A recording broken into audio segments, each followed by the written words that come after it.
Mashinangiz qayerda sizda? Tuman haydovchi. Jarima maydon. Jarima uchasiz, to'g'rimi? Menga nima deb taklif qilyapsiz? Hujjatlarimni sizga taqdim etdim. Hamma hujjatim borligiga ishonch hosil qildingiz. Endi mashinamni 60 kun ichida to'lovini qilib, hozir olib ketmoqchiman. To'lamay mashina olib ketmoqchisiz. Ha, 60 kun ichida to'layman demoqchiman.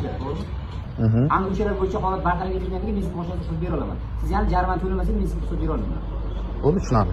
Jarimang to'lamasang, mashinang jarima maydonidan chiqmaydi degan talab sizga bu noqonuniy. Asos Ma'muriy javobgarlik to'g'risidagi kodeksning 291-moddasida avtotransport vositasini saqlash tartibi, ya'ni ushlab turish tartibi belgilab qo'yilgan. Unda yozilganki, avtotransport vositasi qoidabuzarlik sababi bartaraf qilingungacha ushlab turiladi.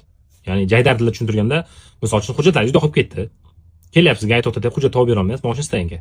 Borasiz, hujjatlaringizni olib kelasiz, ko'rsatasiz. Bemalol chiqib ketaverasiz. Sizga nisbatan bayonnomani rasmiylashtirib beradi. Va jarimani 60 kun ichida to'laysiz. Lekin siz bemalol o'sha kunning o'zida mashinangizni olib chiqib ketishingiz mumkin. Qonunni bilmaslik javobgarlikdan ozod qilmaydi. Qonunni bilish esa sizga ancha-muncha yengillik olib keladi.